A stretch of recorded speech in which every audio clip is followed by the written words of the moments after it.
Well, good morning all.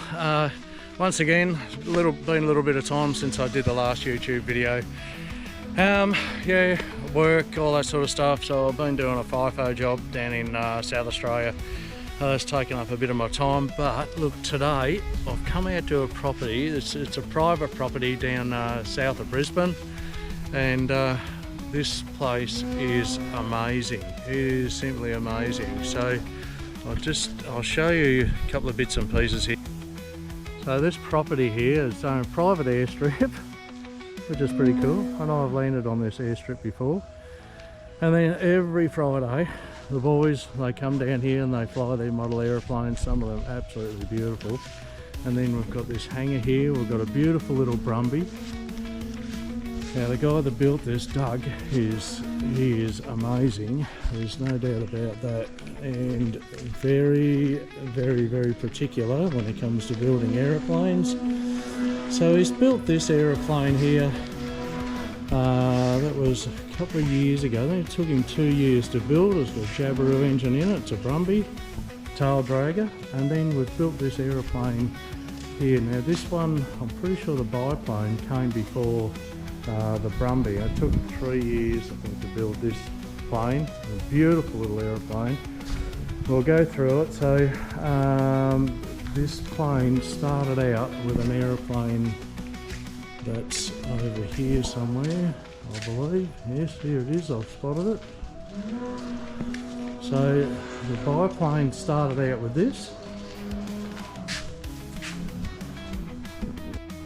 Then on the other side of the hangar, I went to this. This aeroplane did actually have an engine in it, but Doug since taken it out. Now this model in itself is pretty amazing. It's pretty cool. And then it went to this beautiful little aeroplane, and this look, there's not another plane in the world such as this one. So Doug's built this from scratch. It's just beautiful. The finish is beautiful. Runs a Jabiru 3300, and yeah, it's pretty amazing. If you have a look inside it, instrument panels, just beautiful. It was pretty typical of Doug's finish, to be honest. You know, and once again, pedals, everything, it's just, the finish is just amazing. So, you know, professionally built, very professional, very comfortable to fly. And there is another gentleman here that flies it quite often. Yeah, it's just beautiful, simply beautiful. Have a look at that, really. Have a look at that. That's just amazing. It's just beautiful. So yeah, we might be able to grab one of the other gentlemen here, and he can sort of tell us a bit of a story about this plane. Alright, well, I just met this fine gentleman. Yeah. It's Gustavet. It's Gustavet. And you are originally from South Africa. Yeah, yeah. And came to Australia in November 1996. Oh yeah, okay. Yes, I was contracted by, at that stage, ADI, Australian Defence Industries, to take a look at a project I had bought the interest in for the Project Bushmaster, which was on the go at the time, and which eventually turned into the Bushmaster project. It's a four-wheel drive, mine and ballistically protected vehicle that can transport a number of troops between 8 and 10 as required, in air-conditioned comfort, need I add. And it also comes in a number of variants there, command, and a few ambulance and a few others. So a very versatile platform. Yeah. And it served the Australian Defence Force rather well in the Middle East when it was deployed there. Yeah. And more recently in Ukraine, where they've put it to good use. Yeah. And I think the ultimate accolade is there's one of them on exhibit in Moscow, which they regarded as a prize that they captured in the war. So are they manufactured here in Australia, or? They're manufactured in Australia, so manufactured in Bendigo. Oh, okay, right. Yeah, in Victoria, the product it's also been bought by a number of export companies, okay.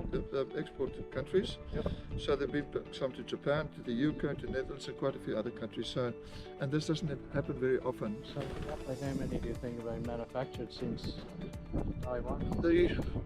Well, there's more than 1,000 already. The numbers, it's well over 1,000. It might be approaching 1,200 already. Oh wow. And still no end in sight. However, I think the time for the son of Bushmaster is approaching, because it's already had a long service life. We're talking 20 years plus. So, and I think the lessons learned from Bushmaster will stand us in good stead to come up with a successor, which will of necessity follow in the next decade or so. Well done, mate. Right, so we're going to have a bit of a look around Doug's hangar.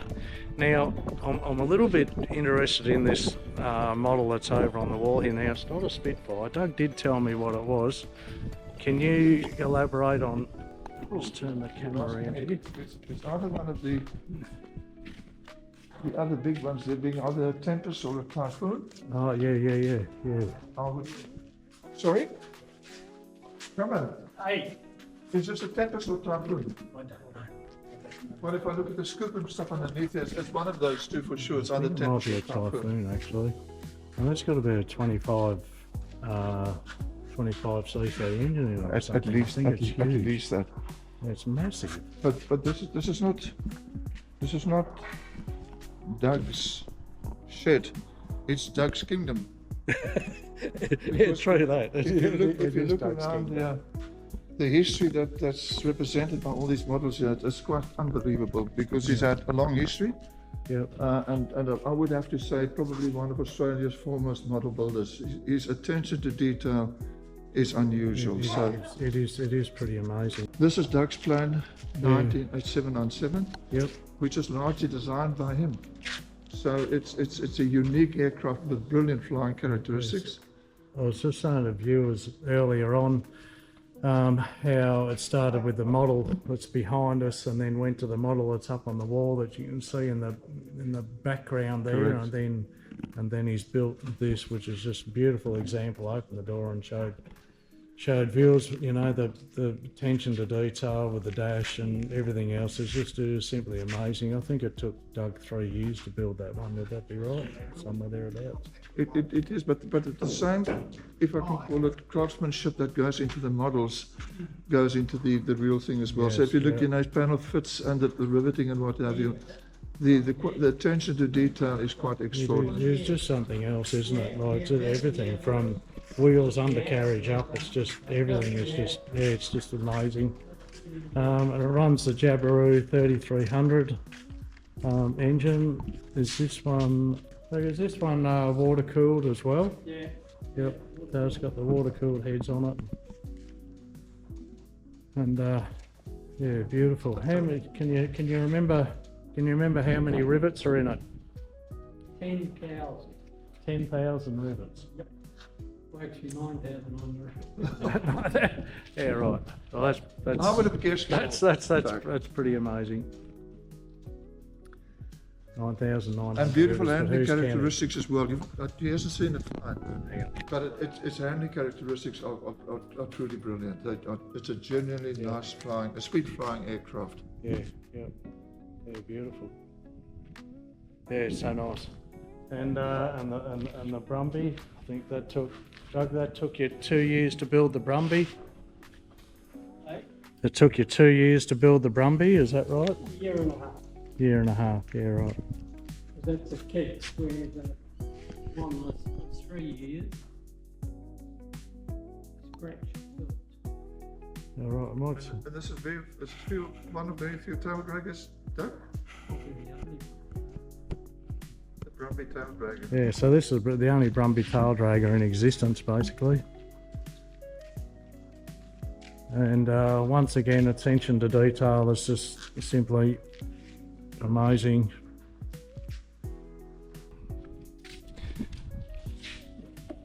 I'll just have a little look. Well, we've just opened it up. Have a look at this, really. Isn't that just beautiful? So I'll just hop up here. That just looks amazing. There's the dash. That is just beautiful, beautiful little aeroplane. Had to find this a couple of weeks ago, and it was just beautiful. It was very similar to fly to a sling. Actually, I couldn't believe just how similar it was to flying a sling. Very light on the stick and all that. It's just beautiful to fly. Now, tell me a little bit about Doug. How long have you known Doug for? I've known Doug now 4 or 5 years. Yeah. So I'm probably one of the newest members here. Yep. But I think one word summarizes it, and he's a gentleman. That's probably the best way to describe him. So, and the way he runs the club is, it's one of the very few clubs where you don't have any kind of dissent and infighting and this kind of thing. He just doesn't tolerate it, which I think contributes largely to the, I would say, the very happy atmosphere that we all have experiences. So it's pretty good. It's very relaxing. I flew in here with an old mate. This is it'd be well over 12 months ago, probably a year and a half ago. And Doug's wife made me so welcome, and I remember Monica, and you know, there was a heap of them camping up the other end. There's a sort of a camping area and a big open, like an area that's enclosed with a big fire pit and all that sort of stuff. It's pretty good. And and I no sooner got there, and Monty's got a cup of tea in my hand and all the rest of it. It was pretty bloody cool, I got to say, and I've never felt so welcome. And then I came down a couple of weeks ago, and because I wanted to catch up with Doug and have a look at the Brumby and so forth, and I've always been made very, very welcome whenever I've come here. And any talk about I call it Bidaba International Airport. The highlight of the day is our 9 o'clock smoko, which is. You got to bring a cake. Yeah, this is right. It's actually it's a great time to get together with, I can call it, kindred spirits in many ways. And have a cup of coffee and chew the fat and the rest of it here. So the whole experience of coming here on a Friday is one of total relaxation, and you feel totally free, and it's almost got a feel of an English country cricket field. You just expect somebody to you come do out. Actually get that feeling. It's a very relaxed atmosphere here. And another thing that really helps you is the weather here is pretty benign most of the time, which is quite unusual. So we don't have a lot of wind here, and most Fridays are that they're flying days. So we come out here and we really have a great time, to be honest about this here. So nobody goes unfulfilled and unsatisfied. Some with more aircraft intact than others, but but otherwise it's a great experience. And actually, it's almost a brotherhood here, and there's great camaraderie here. Beautiful. Makes for quite an unusual experience, because many clubs are inclined to be cliquey and the rest of it, and there's none of that here. By the same token, to membership here, I would say, is controlled by Doug, who makes pretty sure that whoever is invited to the club to join and what have you will fit in with the general principles of what we do here. So I might have to put in a submission to see if I can become their latest member. Well, we'll all have to give our comments about that. I won't say any disparaging comments about the club, mate. Don't worry about that. But this little, like you said, this little airstrip, even when there's a bit of breeze, it's really well protected. I'll just have a look around here again. It's really well protected by the hills. So once you get below the tree line, oh, look at this P51 Mustang. Look at that. And the other thing that really helps you to, Doug mows this with his big industrial mower. The airfield here is regularly mowed. So the airfield looks like it's been mowed within an inch of its life. So it's a bowling green, not an airfield. So from a model aircraft point of view, it's absolutely brilliant, because there's space all round and nobody's constrained. We just don't fly over the houses and the horses and what have you. But there's total freedom to fly. It really is quite an unusual experience to come out here, and nobody will give it up for the world, I can tell you. Oh no, I could see that. And it's just so relaxed. You know, you just sit down here, even if you didn't fly it. I mean to say, you know, someone like myself who could not fly a radio-controlled aeroplane to save himself, you know, I could just sit down here. It's just the most relaxed feeling, just everything. It's so chilled. And the banter is a big part of it here, because there's a bit of that. As you would have realised by now, nobody is spared. By the same token, there's nothing nasty. It's all light-hearted stuff. All very, very friendly banter. And some guys are just bigger targets than others. That's all. But the general mood is it's a relaxed mood here. We treat everybody with respect. So that just does make a huge difference with a club like this. Yeah, no, it's really, really good. It's really cool. We've got this P51 Mustang flying around at the moment. It's once again electric. You guys are big on your electric motors, aren't you? Nowadays. Well, like, I know there's some I'm one of the few engine-powered ones. dinosaurs here. I still have the old low fuel powered ones. Oh, okay. And of course I get mocked no end for that. But you can't conclude your presentation without mentioning, if you see there's a fence on the edge of the runway there. Yeah. It's a high voltage fence. Oh. Okay. And I speak from experience. So if you lose an aircraft on the other side, and this happens quite often, you have to get through that fence. Yeah, right, okay. It knocked me right off my feet once. Oh, yeah, okay. I actually had rubber gloves, and it was something I didn't expect. I thought I'd probably manage to get through. Yep. It knocked me off my feet. So what we try and do now is, if you're gonna bang your plane down, do it the side of the fence. Oh, yeah, okay. Well, here's the Mustang. But you're quite right. The club is largely electric now. Yeah. It's largely electric. And you built the Hornet, I take it? Yeah. How long did it take you to build that? It was only a couple of years. Yeah, right, okay. Wow, that actually aeroplane's a bit special, to be honest. That's beautiful. And then the big model under there. Oh, the one with the 5-cylinder radial in it? Yeah. You can see it's the same colour scheme, but that that came first, and everyone said they're getting that big and build your real aeroplanes. So that's where that came from. Oh, wow. Well, there you go. That's something else. Yeah, I showed our viewers all the interior and so forth of this one that you built, and showed them the models and what you started out with the little one over on the wall over here, and then the one over the back here. So this one over the back here, did you that's been powered, hasn't it? Oh yeah. Yeah. Wow. And did you actually build this one here, like in this hangar, this particular? Up the top. Oh, up the top there. Yeah, right. Yeah, beautiful, mate. Should be very proud of that. That is something else. And the actual body of it we used as the wedding car. Oh, did you? Did you really? Well, there you go. All right, how to win over your bride. Yep. Yeah, go on, mate. So over the back here, what are we looking at?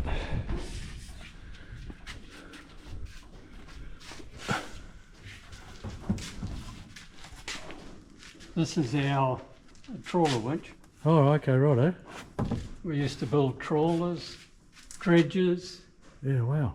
That's my workshop there, all of that. Down through there, that. That was Jaden Engineering. Right. John, Ellen and Doug Engineering. Yeah. And where was this based? Gold Coast? Yeah, out of the Gold Coast? Burleigh. Yeah, right, okay. So they're the sort of things we built. Yeah, wow. Up there. Did you build the 3 girls or just the winch? No, they're extras. Yeah, right. Yeah, wow. And the old photo up the top here, that's also a whole lot of winches. All our Jaden winches. Yep. Jaden trawlers. Jaden dredges, cutter wheels that we used to make. Oh wow. Jesus, how's the size of the points on that? Yep. How's the size of the points on that? Invention. Yeah, right. Yeah, well. So tell me, how long, or what made you get into flying? Oh, well, I've been model flying for years. Yeah, right, okay. Then I built this Yep. and learnt to fly. Oh, okay.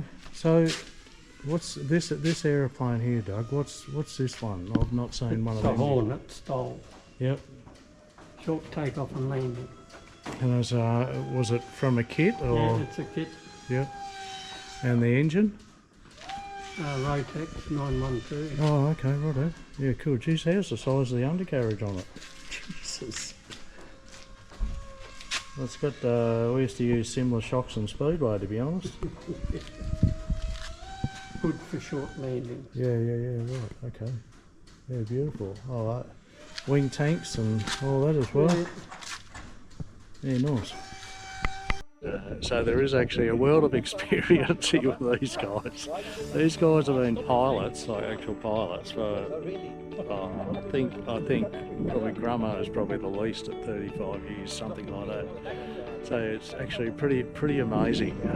There would be probably 200 years of pilot experience sitting here, and now have a Friday. Yeah, they just gather down here and have a cup of tea and a cup of coffee, whatever, bit of lunch, just relax. Actually a little bit windy today, but yeah, model aeroplanes and have a world of fun. It's very cool. This is how I want to spend my retirement when I retire. The what, sorry? You don't get the sound? No, you don't get the sand out of them, but gee, they're pretty special. Heaps of power. What's the battery life like, Doug? Oh, you only get about 7 or 8 minutes. Oh, okay, righto. So can you tell from the ground how much power your battery's got left in it? So you guess on that, yeah, right. Yeah. Some of them you probably can, not this one. Yeah.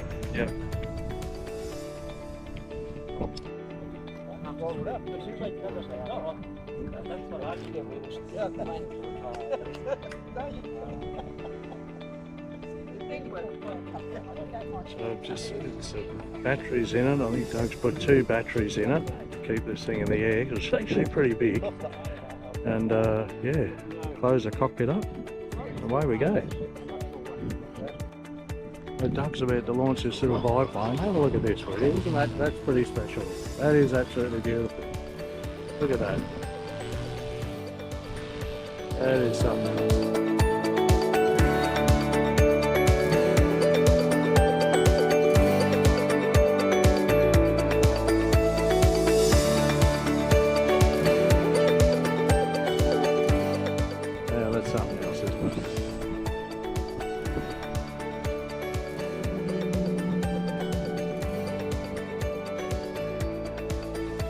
Have a look at that, eh? That is something else. Oh. I think it just flies absolutely beautiful. Now this plane is also home built by Doug, the owner of this property. And this guy knows how to fly aeroplanes. So he used to, some of those aeroplanes that were in the hangar are actually competition aeroplanes, and many years ago he used to fly competition, so he knows how to fly an aeroplane, there's no doubt about that. Be it radio controlled or the real thing.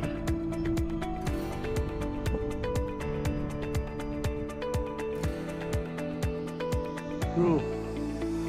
Yeah, that's pretty impressive. Look at that, eh? Beautiful. See you land a tail dragger.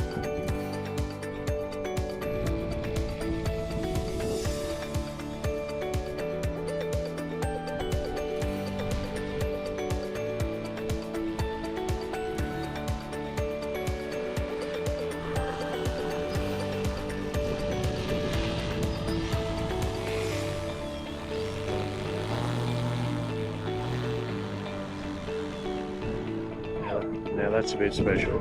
That's very special. Beautiful. So here's some of these stories here. There's a guy here who's been a pilot he started flying international in 1986, he was saying.